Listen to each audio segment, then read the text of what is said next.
अस्सलाम वालेकुम स्टूडेंट्स, मेरा नाम अजमत ख़ान है। तो आज हम पढ़ते हैं मल्टीप्लिकेशन ऑफ मैट्रिसेस के हवाले से multiplication of a matrices.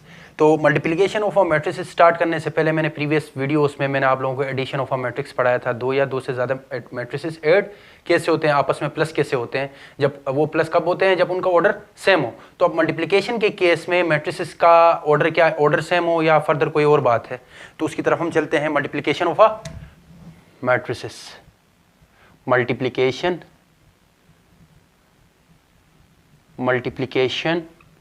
of a matrix, यानी मैट्रिक्स को हम कैसे मल्टीप्लाई करते हैं। अगर हमारे पास दो मैट्रिसेस हैं, एक मैट्रिक्स ए है, एक मैट्रिक्स बी है। हमारे पास दो मैट्रिसेस हैं, लेट एक मैट्रिक्स ए है, एक मैट्रिक्स बी है। अब ए मैट्रिक्स का अगर हम बात करें, ए मैट्रिक्स के नंबर ऑफ कॉलम्स की अगर तादाद बी मैट्रिक्स के नंबर ऑफ रोज की तादाद के बराबर हो, तो तब आपका मैट्रिक्स ए और मैट्रिक्स बी आपस में मल्टीप्लाई हो सकते हैं। अगर ए मैट्रिक्स के नंबर ऑफ कॉलम्स की तादाद मिसाल के तौर पर 1 2, वो बी मैट्रिक्स के नंबर ऑफ रोज की तादाद के बराबर हो। अगर रोज की तादाद लेट सपोज क्या है, 1 4 है। अब इधर आप काउंट करो कि मैट्रिक्स ए का क्या है, कॉलम्स की तादाद कितनी है, 1 2, C1 C2, और रोज की तादाद बी मैट्रिक्स की कितनी है, R1 एंड R2। इफ मतलब ए का क्या नंबर ऑफ कॉलम्स n क्या है, 2 है। ए मैट्रिक्स के नंबर ऑफ कॉलम्स कितने हैं, 2 है, और बी मैट्रिक्स के नंबर ऑफ रोज कितने हैं, m कितने हैं, 2 है। अगर ये दोनों बराबर हो, अगर n और m बराबर हो, ए मैट्रिक्स का नंबर ऑफ कॉलम्स की तादाद बी मैट्रिक्स के नंबर ऑफ रोज की तादाद बराबर हो, तब ए मैट्रिक्स बी मैट्रिक्स के साथ मल्टीप्लाई हो सकता है। If two matrices A and B are conform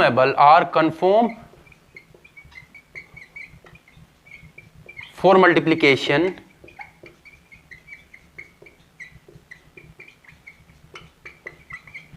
if number of columns of matrix B matrix A is equal to number of rows of matrix B। सही। अगर मैट्रिक्स ए के number of columns की तादाद matrix B के number of रोज की तादाद के बराबर हो, तो तब हम कह सकते हैं कि मैट्रिक्स ए और मैट्रिक्स बी आपस में मल्टीप्लाई हो सकते हैं। फिर हम कह सकते हैं कि मल्टीप्लिकेशन पॉसिबल है ए मैट्रिक्स और बी मैट्रिक्स में।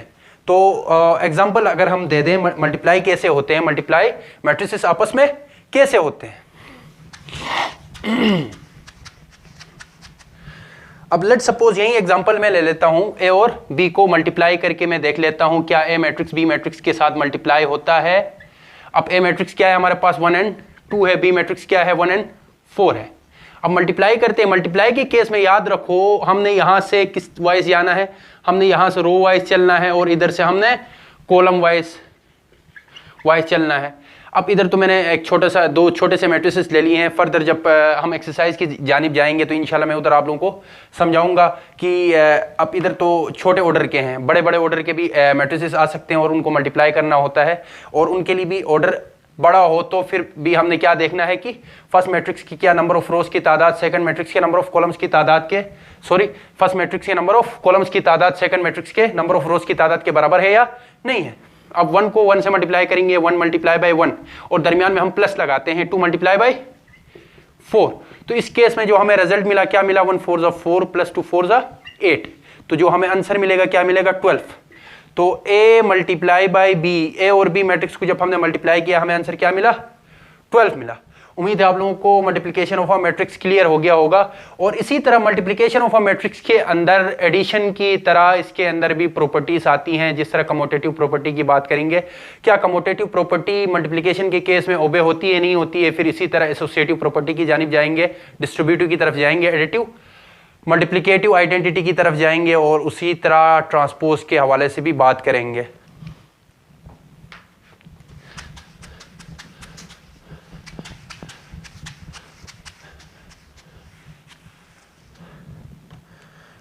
Commutative property with respect to multiplication, commutative property with respect to multiplication. क्या एडिशन की तरह मल्टीप्लिकेशन में कमोटेटिव प्रॉपर्टी ओबे होती है या नहीं होती? एडिशन में तो a plus B equal to B plus A obey कर रहा था विद रिस्पेक्ट टू एडिशन। क्या मल्टीप्लिकेशन के केस में a मल्टीप्लाई बाई, अगर कोई मैट्रिक्स ले लूँ a, क्या a को मल्टीप्लाई करूँ b से, क्या ये बराबर आता है b को मल्टीप्लाई करूँ a से? तो मैं डायरेक्ट में बता रहा हूँ, इनको आप खुद से सॉल्व कर देना मल्टीप्लाई करके। ए मैट्रिक्स को आप खुद से लेट करना, बी मैट्रिक्स को आप खुद से लेट करना, और उनको आपने लेफ्ट हैंड साइड, सबसे पहले लेफ्ट हैंड साइड को हल करना है, उसका जो आंसर आएगा उसको देख लो, और राइट हैंड साइड को फिलहाल हल करो और उसका आंसर जो आए उसको देख लो क्या दोनों आंसर मैच कर रहे हैं। अगर आंसर्स मैच कर लें तो हम कहेंगे कि मल्टीप्लिकेशन के केस में भी कमोटेटिव प्रॉपर्टी ओबे कर रही है। लेकिन याद रखो, इसमें मल्टीप्लिकेशन के केस में ओबे नॉट ओबे कमोटेटिव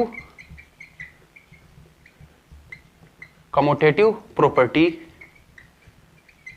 यानी मल्टीप्लिकेशन के केस में कमोटेटिव प्रॉपर्टी ओबे नहीं होती। अब हम चलते हैं किसकी जानिब, आप लोग मल्टीप्लाई करके देख लेना, ओबे नहीं करती। अब हम इसके बाद चलते हैं कमोटेटिव के बाद, और ये फार्मूला है कमोटेटिव के केस में, फार्मूला यही है, a multiply by B equal to B multiply by A. और उसी तरह कमोटेटिव के साथ नेक्स्ट जो है associative, SOCIATIV, associative property with respect to multiplication. क्या एसोसिएटिव प्रॉपर्टी भी मल्टीप्लिकेशन के केस में ओबे होती है या नहीं होती है? कमोटेटिव प्रॉपर्टी तो नॉट ओबे हो गई इन केस ऑफ मल्टीप्लिकेशन के केस में। एसोसिएटिव प्रॉपर्टी क्या है हमारे पास? जिस तरह हमारे पास इसका जो फर्दर नाम है, दूसरा नाम भी है एसोसिएटिव, नो यही नाम है। क्या एसोसिएटिव प्रॉपर्टी के केस में मल्टीप्लिकेशन ओबे होती है या नहीं होती है? उसका फार्मूला क्या था? a multiply by B multiply by C that equal to a multiply by B round brackets multiply by C. तो इस केस में आप लोग मल्टीप्लाई करके देख लेना कि मल्टीप्लिकेशन एसोसिएटिव प्रॉपर्टी के केस में ओबे करता है, और ये फार्मूला है ओबे एसोसिएटिव प्रॉपर्टी। मल्टीप्लिकेशन के केस में एसोसिएटिव प्रॉपर्टी ओबे होती है, लेकिन कमोटेटिव प्रॉपर्टी ओबे नहीं होती। और उसके बाद नेक्स्ट हमारे पास है एसोसिएटिव प्रॉपर्टी के साथ distributive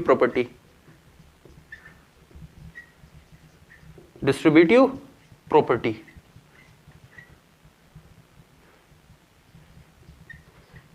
with respect to multiplication. Distributive property पढ़ने से पहले शुरू में डिस्ट्रीब्यूट DISTRIBUT, डिस्ट्रीब्यूट की मीनिंग क्या है? तकसीम करना, सही, यानी तकसीम करना। अब तकसीम करना जैसे कि जैसे 10 रुपए मैं किसी दो बंदों को देता हूं, मैं कहता हूं कि एक बंदे को मैं 10 रुपए पकड़ाता हूं और उसको कहता हूं फलां 2 बंदे हैं, उनको ये 10 रुपए दे दो। तो वो बंदा उनके पास जाएगा, एक को 5 रुपए, एक को 5 रुपए देगा। अब मैंने उसको ये तो नहीं कहा था ना कि बराबर का तकसीम करना, तकसीम किसी भी तरह हो सकता है। तो अब इस केस में कि सन समझ लो कि तकरीबन बराबर का ही शेयर है। जैसे कि हमारे पास डिस्ट्रीब्यूटिव प्रॉपर्टी में एसोसिएटिव प्रॉपर्टी की तरह ही इसमें भी 3 रियल नंबर्स, जैसे रियल नंबर के केस में डिस्ट्रीब्यूटिव प्रॉपर्टी में 3 रियल नंबर लेते हैं, तो मैट्रिसेस के केस में भी हम 3 मैट्रिसेस लेंगे, यानी A प्लस A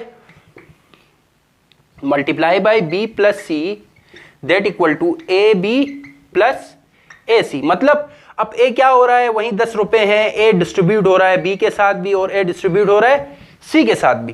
तो डिस्ट्रीब्यूटिव प्रॉपर्टी का दूसरा नाम भी है, हम जिसको कहते हैं distributive property with respect to multiplication. Over addition plus, मैं प्लस लिख रहा हूं एडिशन के केस के लिए, यानी डिस्ट्रीब्यूटिव प्रॉपर्टी का दूसरा नाम ये भी है distributive property with respect to multiplication, over addition. और डिस्ट्रीब्यूटिव प्रॉपर्टी के फर्दर 2 पार्ट्स आते हैं, दो डिस्ट्रीब्यूटिव प्रॉपर्टी को फर्दर 2 हिस्सों में तकसीम किया गया है। इसके फर्दर 2 टाइप्स हैं, एक को हम कहते हैं राइट डिस्ट्रीब्यूटिव प्रॉपर्टी, एक को हम कहते हैं लेफ्ट डिस्ट्रीब्यूटिव प्रॉपर्टी। तो अब जरा इसमें देख लो कि ए अब इस केस में मल्टीप्लाई, इसमें दो केसेस आते हैं, केस 1 एंड केस 2। केस 1 क्या है, अब जैसे कि ए मल्टीप्लाई हो रहा है बी प्लस सी के साथ, ये बन रहा है ए बी प्लस ए सी। और दूसरा जो केस है उसमें आता है ए प्लस बी मल्टीप्लाई बाई सी, ये बराबर होता है ए सी प्लस बी सी, ए C plus B C.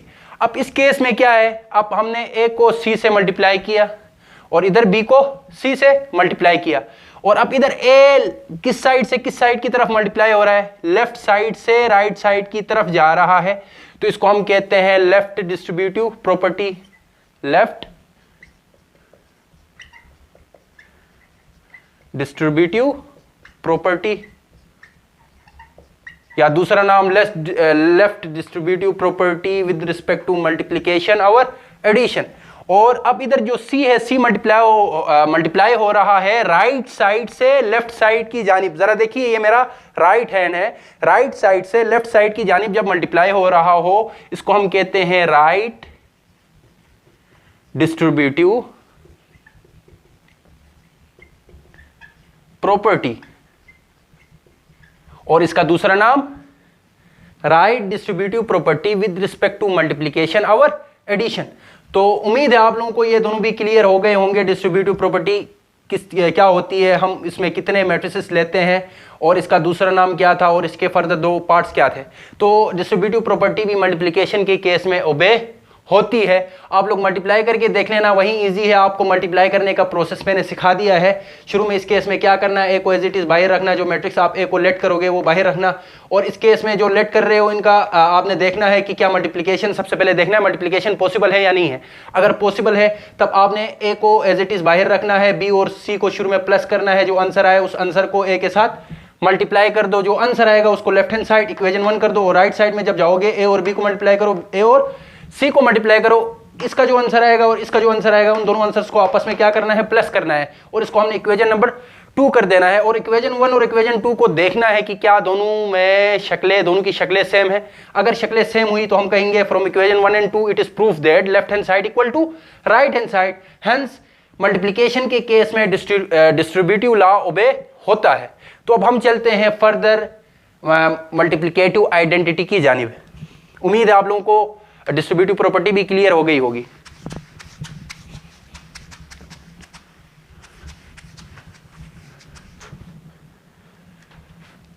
Multiplicative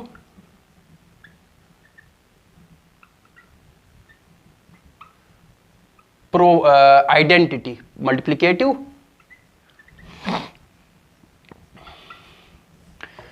जिस तरह हमने एडिटिव आइडेंटिटी पढ़ा था, आपको याद आ रहा होगा इससे प्रीवियस जो मेरे वीडियोस थे, जो लेक्चर्स थे, हमने एडिटिव आइडेंटिटी के हवाले से हमने पढ़ा था। क्या पढ़ा था कि जैसे कि कोई मैट्रिक्स लेते हैं, उस मैट्रिक्स के साथ हम एक ऐसा मैट्रिक्स लेट करके ऐड करेंगे जिसके बाद जब दोनों मैट्रिसेस ऐड होने के बाद जो रिजल्ट मिले अगेन वही मैट्रिक्स हमें मिले।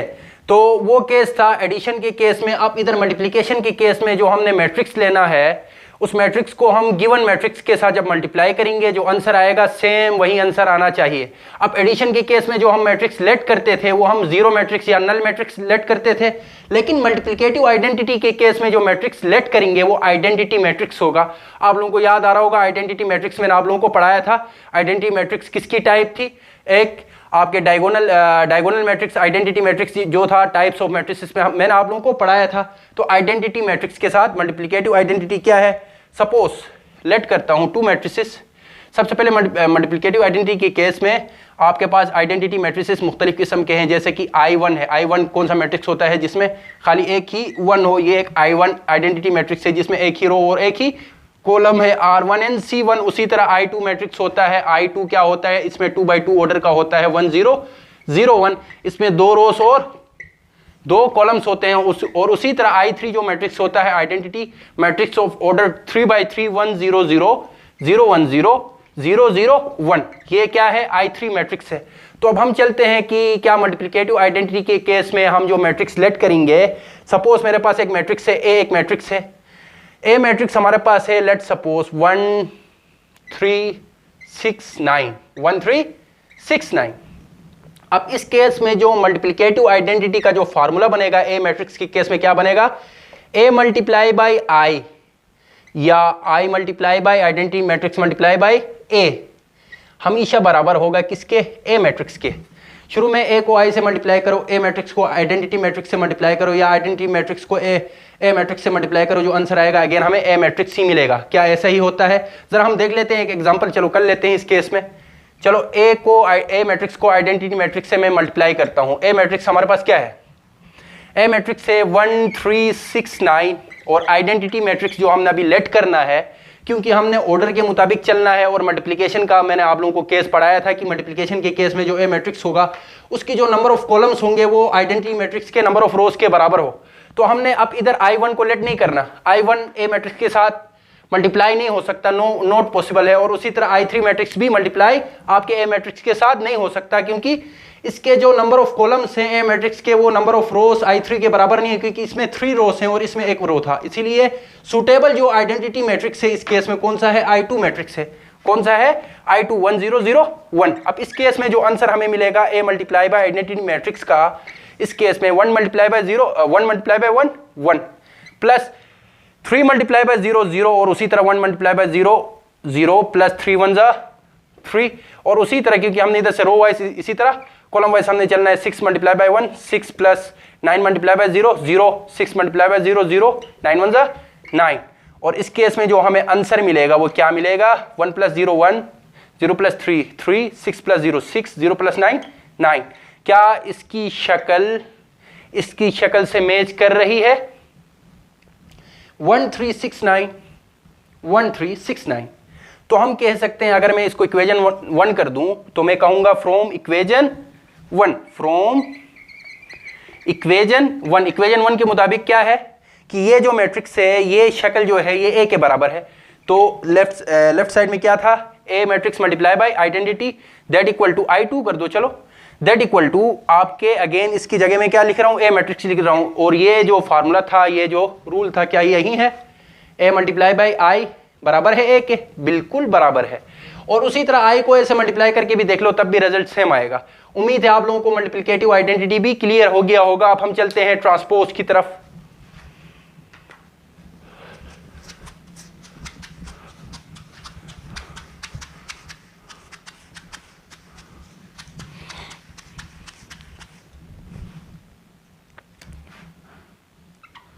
Transpose of a matrix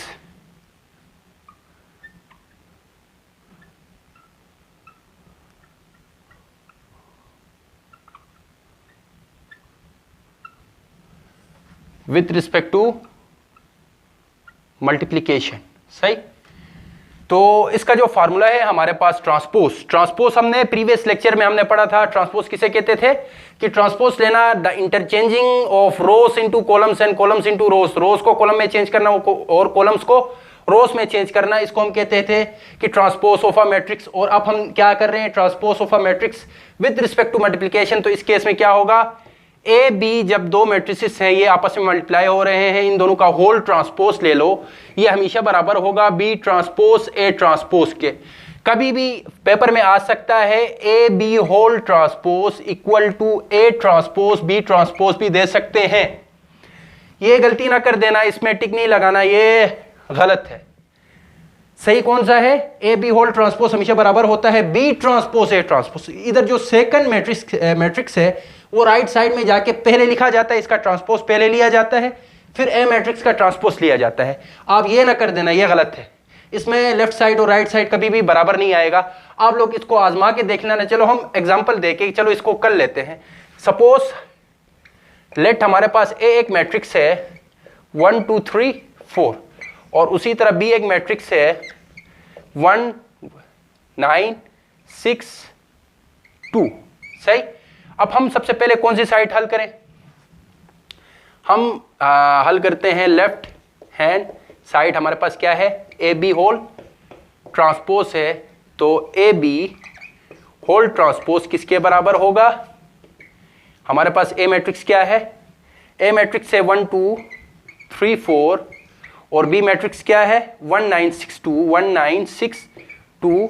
जब हम मल्टीप्लाई करते हैं और ट्रांसपोज लेते हैं, सबसे पहले मल्टीप्लाई करो फिर लास्ट में ट्रांसपोज ले लो।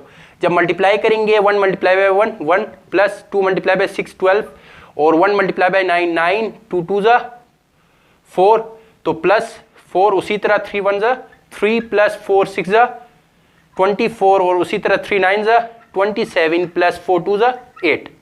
तो इस केस में जो हमें रिजल्ट मिलेगा 12 प्लस 1 13 9 प्लस 4 13 और उसी तरह 24 प्लस 3 27 27 प्लस 8 35। सही, ये इक्वेशन नंबर 1 हो गया। अब हम राइट साइड की जानिब चलते हैं। सॉरी, अब हमने इसका ट्रांसपोज भी तो लेना है, ऊपर इसका ट्रांसपोज भी तो है, इसका क्या है, ट्रांसपोज भी तो है। तो अब हमने ट्रांसपोज लेना है, ये कौन सा आया, ए बी होल ट्रांसपोज मिला। अब इस केस में ए बी होल ट्रांसपोज भी तो हमने लेना है, रोज को कॉलम्स में, कॉलम्स को रोज में चेंज करना है। ये जो फर्स्ट रो है इसको फर्स्ट कॉलम बना दो 13 13 और उसी तरह जो सेकंड रो है इसको सेकंड कॉलम बना दो 27 और 35। तो ये बन गया इक्वेशन नंबर 1, इसको इक्वेशन नंबर 1 कर दो। अब हम चलते हैं राइट साइड की जानिब। राइट हैंड साइड हमारे पास क्या है, बी ट्रांसपोज ए ट्रांसपोज। इस केस में क्या होगा, बी ट्रांसपोज ए ट्रांसपोज हमें मिलेगा। बी मैट्रिक्स हमारे पास क्या है, इसका ट्रांसपोज डायरेक्ट ले लो। अब इधर जो रोस है, फर्स्ट रो है वो फर्स्ट कॉलम 1 9 और उसी तरह सेकंड जो रो है 6 2, सेकंड कॉलम 6 2 बन जाएगा। सही, 1 9 6 2 1 9 6 2 1 9 1 9 6 2। इस मैट्रिक्स को जब मैं सेकंड मैट्रिक्स ए मैट्रिक्स के साथ जब मल्टीप्लाई करूंगा, ए मैट्रिक्स क्या है 1 2 3 4 1 2, ये फर्स्ट रो है, इसको फर्स्ट कॉलम बनाओ और जो सेकंड रो है 3 4 इसको सेकंड कॉलम बना दो 3 4। अब मल्टीप्लाई करके देख लो। अब जब मल्टीप्लाई करोगी इस केस में क्या होगा, इस केस में जो हमें रिजल्ट मिलेगा 1 1 जा 1 प्लस 9 2 जा 18 और उसी तरह 1 3 जा 3 प्लस 9 4 जा 36 और उसी तरह 6 1 जा 6 प्लस 2 2 जा 4 और उसी तरह 6 3 जा 18 प्लस 2 4 जा 8।